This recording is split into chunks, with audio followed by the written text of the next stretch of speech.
Hello friends, कैसे हैं आप। मुझे उम्मीद है कि आप सब बहुत अच्छे होंगे। मैं आपका जाना पहचाना पाठक सर जीएस वर्ल्ड के ऑनलाइन प्लेटफॉर्म में आपका स्वागत करता हूं और रोज की तरह आज फिर से एक नए वीडियो के साथ आपके सामने हाजिर हूं। आज के वीडियो में हम जिस विषय पर चर्चा करने वाले हैं वो विषय हमारी सर्वोच्च न्यायालय के द्वारा दिया गया एक महत्वपूर्ण निर्णय है जो भविष्य में हमारे देश में महिलाओं के सशक्तिकरण के क्षेत्र में मील का पत्थर साबित हो सकता है। तो आज के वीडियो में हम इसी विषय पर चर्चा करने वाले हैं। कल यानी 10 जुलाई को सर्वोच्च न्यायालय ने एक मामले की सुनवाई करते हुए यह निर्णय दिया है कि सभी महिलाओं को, चाहे वो किसी भी वर्ग की हो, जाति की हो या धर्म की हो, अगर उनको तलाक दिया जाता है तो ऐसी तलाकशुदा महिलाओं को सीआरपीसी यानी क्रिमिनल प्रोसीजर कोड की धारा 125 के अंतर्गत भरण पोषण मांगने का अधिकार है।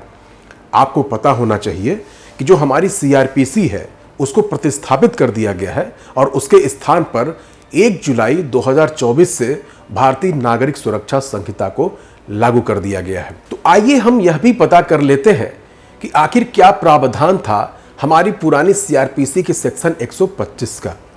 हमारी पुरानी सीआरपीसी का सेक्शन 125 यह कहता है कि यदि कोई व्यक्ति आर्थिक रूप से सक्षम है तो वह अपने बच्चों, अपने अभिभावकों मतलब माता पिता और अपनी पत्नी को गुजारा भत्ता देने से मना नहीं कर सकता।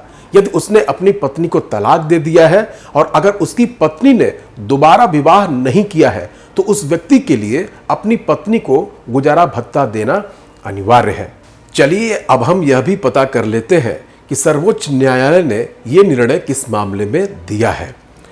इस मामले का संबंध तेलंगाना के अब्दुल समद से है। अब्दुल समद नाम के एक व्यक्ति ने अपनी पत्नी को तलाक दिया था, जिसके खिलाफ उनकी पत्नी ने तेलंगाना की एक फैमिली कोर्ट में गुजारा भत्ता का दावा दायर किया था। फैमिली कोर्ट ने अब्दुल समद को अपनी पत्नी को 20,000 रुपए मासिक गुजारा भत्ता देने का आदेश दिया था, लेकिन अब्दुल समद ने फैमिली कोर्ट के इस डिसीजन को हाई कोर्ट में चुनौती दी, लेकिन हाई कोर्ट ने भी फैमिली कोर्ट के इस निर्णय को बरकरार रखा। हालांकि हाई कोर्ट ने गुजारा भत्ता की राशि को 20,000 से कम करके 10,000 कर दिया। हाई कोर्ट के निर्णय के विरुद्ध अब्दुल समद ने सर्वोच्च न्यायालय में याचिका दायर की और इसी याचिका के निपटारे में कल यानी 10 जुलाई 2024 को सर्वोच्च न्यायालय ने ये ऐतिहासिक निर्णय देते हुए स्पष्ट किया है कि चाहे वह किसी भी धर्म को मानने वाली महिला हो, सभी महिलाओं को तलाक की स्थिति में अपने पति से सीआरपीसी के सेक्शन 125 के अंतर्गत अपने पति से गुजारा भत्ता मांगने का अधिकार है। चलिए अब हम यह भी जान लेते हैं कि गुजारा भत्ता के संबंध में मुस्लिम पर्सनल लॉ में क्या प्रावधान है। आपको पता होना चाहिए कि मुस्लिम पर्सनल लॉ को 1937 में पारित किया गया था। मुसलमानों में जो विवाह होता है उसे एक करार माना जाता है और ऐसा माना जाता है कि चूंकि ये एक करार है तो किसी भी समय पति पत्नी एक कुछ औपचारिकताओं का पालन करते हुए अलग हो सकते हैं। तो यदि पति के द्वारा पत्नी को तलाक दिया जाता है तो ये मुस्लिम पर्सनल लॉ के मुताबिक पति के लिए यह अनिवार्य है कि वह अपनी पत्नी को 90 दिन तक गुजारा भत्ता अनिवार्य रूप से प्रदान करे। इस 90 दिन की अवधि को इद्दत की अवधि कहा जाता है।